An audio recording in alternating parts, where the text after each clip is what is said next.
Joining me now is the Hill columnist and a Fox Business contributor, Joe Concha. I guess that is kind of a gimme question here, but just to remind people what some of the folks said, we've had one of these people who's popping up again, Jeremy Bush. He's Bash, excuse me. He's a MSNBC National Security Advisor, just been appointed to President Biden's Intelligence Advisory Board. Here's what he said about Hunter's laptop in 2020. Okay. Roll tape.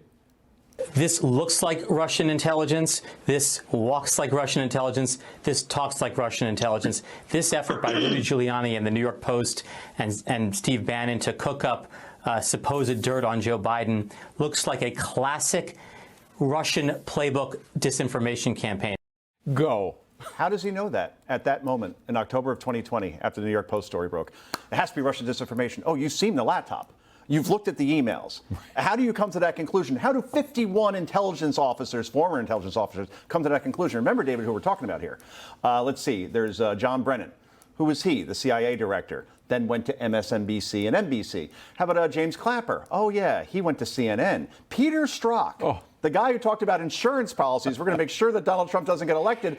He's on MSNBC and CNN all the time. He's like the new Michael Avenatti, right? Lisa Page, who was dating, let's call it, Peter Strzok, gets signed by MSNBC. You see the point here. It's a whole industry now that if you worked in intelligence, then after you leave, you don't go quietly because you're an apolitical person. You go to these highly partisan places to give highly partisan opinions. And my question is, how could they possibly have been apolitical and objective when they were doing their very important jobs, like a James Comey, for example, who got 2 book deals and a documentary?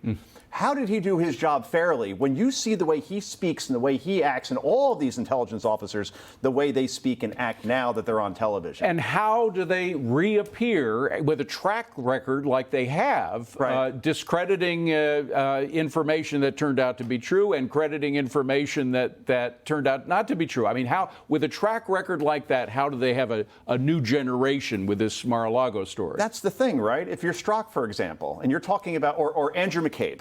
Okay, remember him. He was fired. He was number 2 at the FBI. He was fired for leaking to the press and lying about it. What happens 5 minutes after he's fired? CNN signs him to a lucrative contract to talk about ethics within the intelligence apparatus, when obviously this guy was fired because he didn't have any ethics. Well, the point is that there's still, unfortunately, individuals at higher levels of these intelligence operations, whether it's the FBI, the CIA, who have a strong political bent.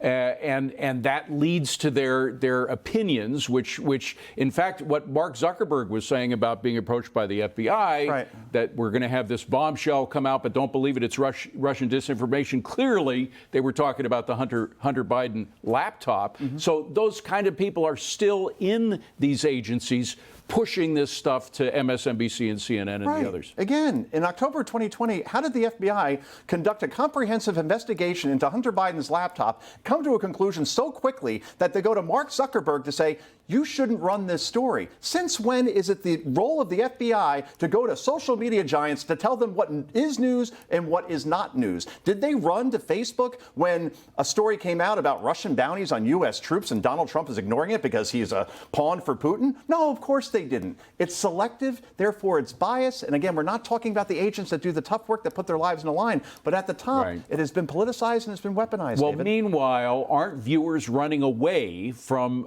these channels because of the fact that they keep putting on people that have been discredited?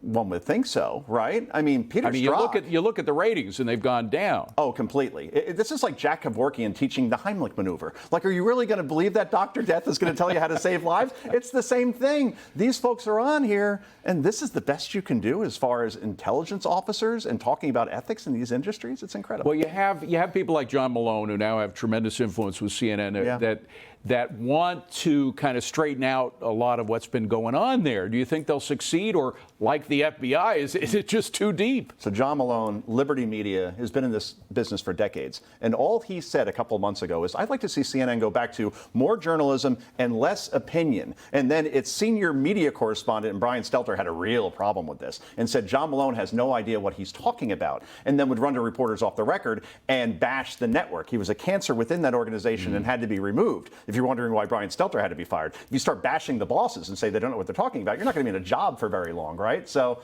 yeah, Malone, He wants to bring CNN back to the center. Can they do it, particularly if Donald Trump or Ron DeSantis is the Republican nominee? You think they're suddenly going to treat those guys fairly? No shot. By the way, full disclosure, I once worked for John Mueller. He's the one who first put me on television 25 years Pretty ago. good decision. So 25 years ago. So he put you on when you're 23 years old. And Good you for know why he stopped? Why? Because he heard that Rupert Murdoch was was going to start a news channel. And he said, I can't compete with that. I think Rupert Murdoch, it turned out okay for him. I think he has. All right. Thank you very much, Thank Joe. you, sir. Appreciate it.